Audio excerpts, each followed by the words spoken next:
balik lagi di channelnya Kursus Salon Murah. Kali ini ngevlognya soal manajemen ya, bukan review produk. Kebetulan udah review obat smoothing yang terakhir ku review itu obat smoothing si Senobi, tapi aku nge-reviewnya singkat banget ya, karena kemarin waktu nge-review itu aku capek, terus lagi repot juga, jadi sekilas saja aku reviewnya, karena sebenarnya cara kerjanya sama aja, cuman waktunya aja yang dipersingkat. Terus lagi ada nih yang tanya sama aku nih, jadi pertanyaannya tuh bagus banget menurutku ya. Kita sharing-sharing aja di sini. Kak, aku nih kan udah sering nontonin YouTube kakak nih, apapun yang misalkan kakak posting tuh aku selalu ngikutin.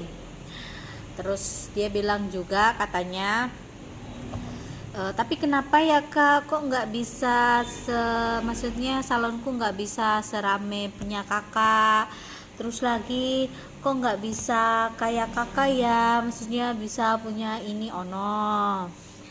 Jadi kali ini aku jawab ya. Jadi gini say, kembali lagi ya, itu tergantung dirimu sendiri. Ibarat kata nih, kamu mau ikutin apa yang aku lakuin gitu ya, maksudnya di dunia salon, apa yang aku pakai, cara kerjanya segala macam, itu kan kembali ke pribadi masing-masing. Tapi yang harus kita tahu dan kita sadari, setiap orang, setiap salon itu punya cara manajemennya sendiri-sendiri.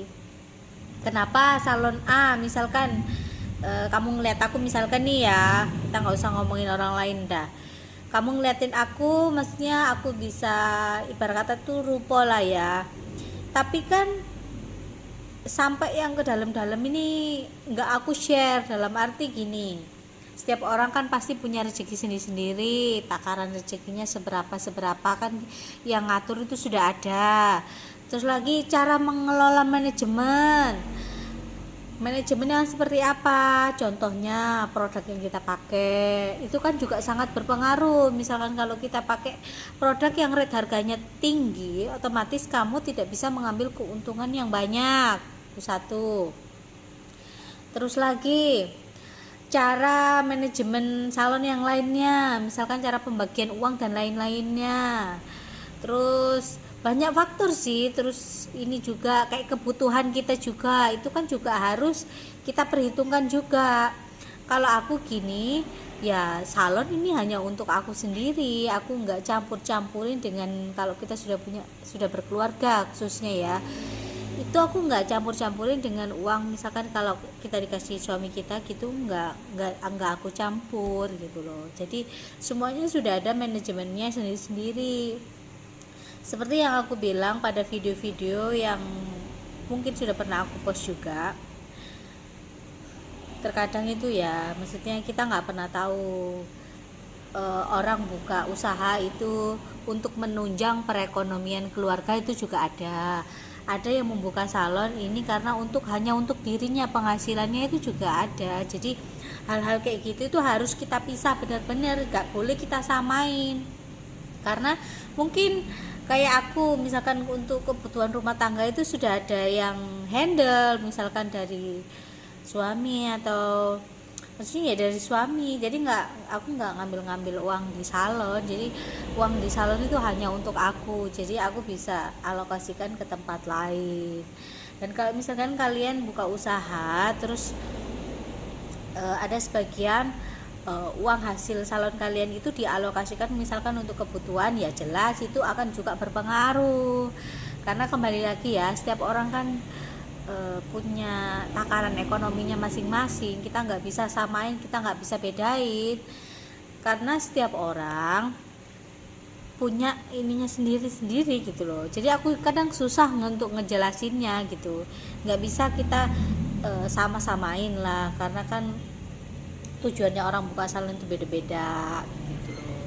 Sama-sama cari duit tapi larinya itu beda-beda gitu. Nah, ada yang larinya ke keluarga uangnya, ada yang larinya ke investasi, mungkin ada yang larinya untuk dirinya sendiri kebutuhannya. Jadi ya kita nggak bisa sama ratain ya, karena itu kan tergantung kitanya juga gitu. Tapi terlepas mau uangnya itu mau lari kemana aja, itu kan ya kalian bisa atur-atur sendiri, kalian bisa manajemen sendiri, jadi nggak bisa disamaratain karena nasibnya orang itu beda-beda.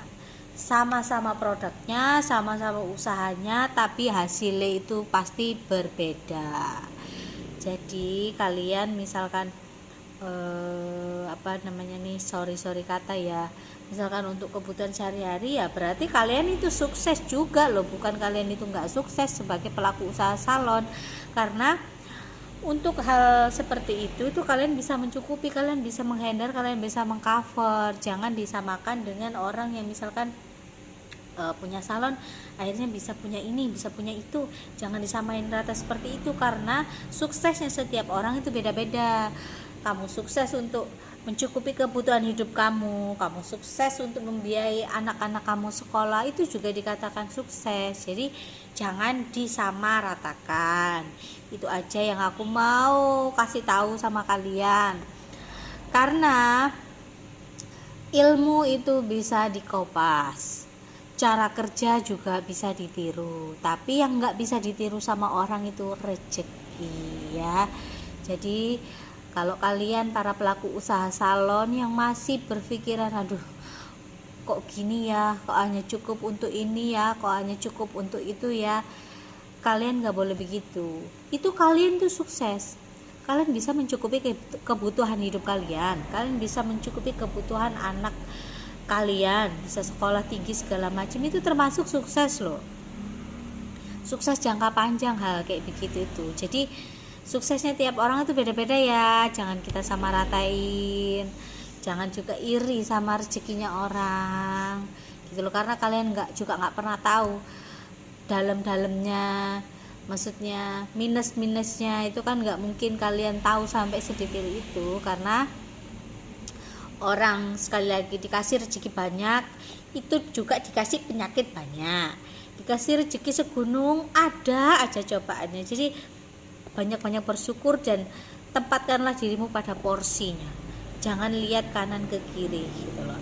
Oke, itu aja yang aku mau bagi sama kalian, karena nggak tahu lagi mau jawabnya apa, karena lagi-lagi hal-hal seperti itu adalah sudah ada takarannya gitu loh, sudah ada porsinya sendiri-sendiri. Jadi terima kasih buat kalian yang udah nonton, tetap semangat buat kalian para pelaku usaha salon. Bagaimanapun keadaannya, ekonomi hari ini tetap harus selalu bertahan, karena yang paling sulit ketika kita membuka usaha itu bukan modalnya kalau menurut saya, tapi bagaimana cara mempertahankannya. Terima kasih.